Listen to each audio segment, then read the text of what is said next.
Welcome to the Deep Dive. This is your shortcut to being truly well-informed. What we do here is take a stack of compelling sources and really extract the most important nuggets of knowledge, the key insights, just for you. Today, we're diving deep into something pretty big in the F1 world. Ferrari's crucial new rear suspension evolution for their SF25. That's this year's car, of course. And look, they are absolutely banking on this to be a game changer for their season. Yeah, it's definitely more than just, another upgrade. This is a highly strategic move. They timed it perfectly, really, during this 2-week F1 break, just before we hit those key races in Belgium and Hungary. Back to back, yeah. Exactly. And they are, let's be honest, pretty desperate to try and close that gap, that quite considerable gap, to McLaren. Right. And our insights today, they're coming straight from a really thorough look at multiple articles and also a detailed video analysis, all provided by F1 blogs. So that gives us a really granular view of what Ferrari's actually up to. Our mission then for this deep dive, we want to unpack why. Why is Ferrari pouring so many resources into this specific update now? What problems is it really trying to solve? And maybe most importantly, what could success or even failure mean for the Scuderia, Ferrari's racing division? Both for this year and maybe looking a bit further ahead. Definitely. Okay, let's get into it. So let's set the scene first. Ferrari's current situation, on paper, they're sitting second in the Constructors' Championship. Sounds pretty decent, right? Mm-hmm. But when you dig just a little bit deeper, the picture isn't quite as rosy, is it? What's the sort of real story there, especially when you put them side by side with McLaren, who've just surged? You're absolutely right. Second place, yeah, it isn't terrible, but look at the points difference. McLaren has basically doubled their points. That's huge. And maybe more worryingly for Ferrari, they haven't actually won a proper Grand Prix this season. Not one. Just that sprint win, right? Wow. Hamilton in China. Exactly, just the sprint. And the core issue, the thing that really highlights that contrast with McLaren, seems to be the SF25 suffering from instability at the rear, a lack of rear-end confidence. This has apparently been a challenge for both drivers, but maybe particularly for Lewis Hamilton. He's known for wanting a really planted, stable rear end on his car. And that weakness, didn't it really bite them hard in China? I remember Hamilton's disqualification. It did. That disqualification for excessive floor wear, it really underlines how difficult it is for them to keep that car in its sweet spot, its optimal operating window, especially when pushing hard. Running too low, scraping the floor. Yeah, we've definitely heard the drivers talking about this. Remember, Lewis Hamilton was quoted hoping their next evolution works and brings us a bit closer. Yeah. That tells you quite a lot, doesn't it? How much they need this. It really does. And Charles Leclerc also said something like, we have improvements that will fix some weaknesses, and specifically mentioned helping in some phases of the curve. So it sounds like they're really zeroing in on specific cornering problems. What's the sort of underlying technical reason for this particular weakness? Why the rear end? That really is the crux of it, the big technical challenge, especially with this current generation of ground effect cars. Yeah. The ones that use the floor so much for downforce. Right, the Venturi tunnels. Exactly. The operating window for these cars, the range where everything works optimally, it's just incredibly small. Ride height is absolutely critical. Now, porpoising, that bouncing effect we saw so much of in 2022, it isn't maybe quite as extreme now across the grid. Yep. Yeah, but it's still a factor. It can still bite you if the car isn't perfectly configured. And if you try to run too low to maximize that ground effect, You risk bouncing or you get rebound issues where the suspension can't cope. And, well, as Ferrari found out the hard way, you can even get disqualified for excessive plank wear. So that tiny window makes any rear instability just a massive problem for getting consistent lap times. Precisely. Imagine being Lewis Hamilton, one of the most sensitive, precise drivers out there, constantly fighting a car where the rear just doesn't feel connected or predictable. Yeah, that must be incredibly frustrating. It absolutely has to be. And that frustration, that lack of confidence, it translates directly into lost lap time. Simple as that. Okay, so to tackle this, Ferrari has made a pretty bold move, as you said. They used one of their rare filming days. At Mugello, of all places. Now, that's a privilege they saved from preseason testing, right? They get very few of these. Correct. Only 2 per season, 200 kilometers each. And when I first heard filming day, I'll admit, I sort of pictured them just, driving around slowly for some nice shots for sponsors. Well, maybe a few nice shots. Maybe. But F1 Blogs makes it really clear this was a meticulously planned engineering session, wasn't it? Which just underscores how vital this upgrade must be for them. Oh, absolutely. The process here is, it's quite interesting. These filming days, yeah, technically they permit 200 kilometers per day for promotional footage. That's the official line. But let's be real. Teams very often use them strategically for crucial car development, especially when you can't do regular testing. Like a loophole, almost. A useful one, yeah. And Ferrari actually took a sort of two-step approach here. First, they used what's called a test of previous cars, or TTC. They ran last year's car, the SF23, and they put their test drivers in Guan Yu Zhu, Antonio Giovinazzi, Antonio Fuoco, gave them some running. Okay, why do that first? Well, likely to get those drivers up to speed, maybe do some baseline correlation work, or even test some concepts that might relate to the new parts without using the valuable SF25 time.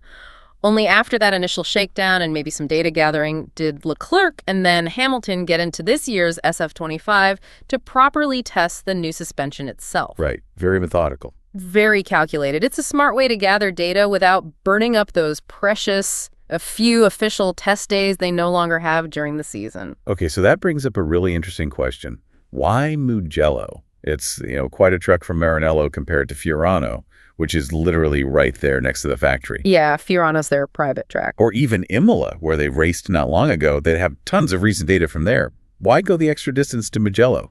That's a great point, and the sources from F1 Blogs seem to shed some light on the strategic thinking there. Mugello, well, it's known for its fast-flowing corners, the Casanova Savelli S's, the Arrabbiata turns. Proper high-speed stuff. Exactly, and that's reportedly where the SF25 has its main weakness compared to, say, the McLaren. It's apparently better in the slow-speed stuff.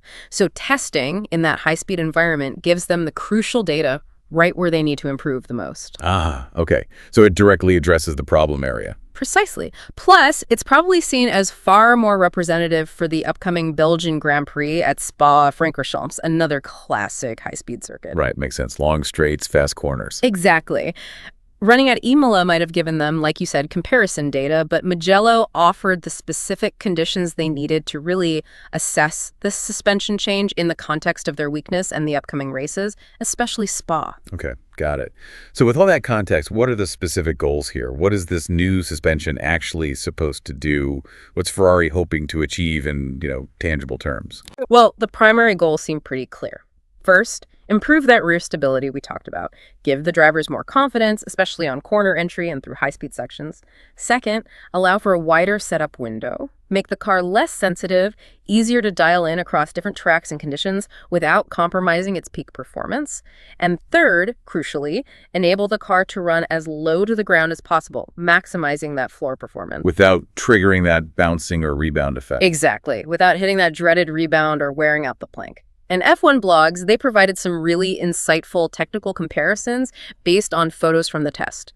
They highlighted visible changes in, the inclination of the upper wishbone element, different mounting points on the chassis or gearbox. So geometry changes? Yeah, geometry changes, and significantly more separation between the upper and lower suspension arm. Okay, what does that do? More separation? Think of it like giving the engineers finer, more independent control over how the wheel moves and reacts. It's all designed, fundamentally, to create more physical space around the gearbox area. That extra space allows for better packaging of the damping elements, the shocks and springs, letting them function more effectively. It helps the car absorb bumps better, manage weight transfer more smoothly. And maintain that critical ride height more consistently. Exactly. It's really all about giving the drivers more confidence through predictability and allowing the car's aerodynamics, especially that powerful floor, to work much more consistently lap after lap. And the bottom line, the number everyone's talking about. The tangible benefit, if this all clicks. Yeah, the estimated improvement is pegged at around 1/10 of a second per lap. Wow. 1/10. I mean, to put that into perspective for listeners, in a sport where qualifying gaps are often measured in thousandths, a tenth is. Well, it's enormous, isn't it? It really is. It's like finding free speed, as they say. It's the kind of gain that can genuinely reshape a team's entire season outlook, shift the pecking order. But as you hinted earlier, this feels like it's about more than just that raw lap time number, isn't it? What's the sort of the true broader significance of this specific change for Ferrari? Why this part of it. Absolutely. You're right. It's not just a minor tweak somewhere else on the car. This is a substantial mechanical change right at the core of the car's handling. Yeah. It really could be, as F1 Blog suggested, a genuine point of inflection for Ferrari's season.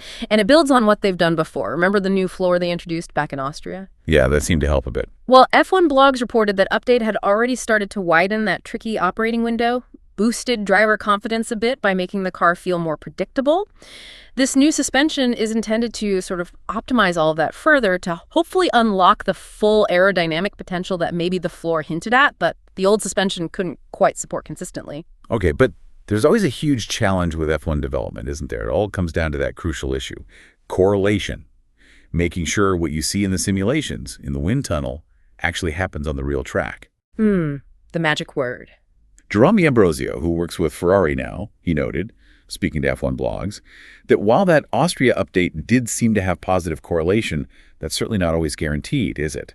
Isn't bringing such a fundamental change like a new suspension concept to the track always fraught with the risk of unexpected issues? You've absolutely hit on a key point there. And that's precisely why they used that valuable filming day for this test.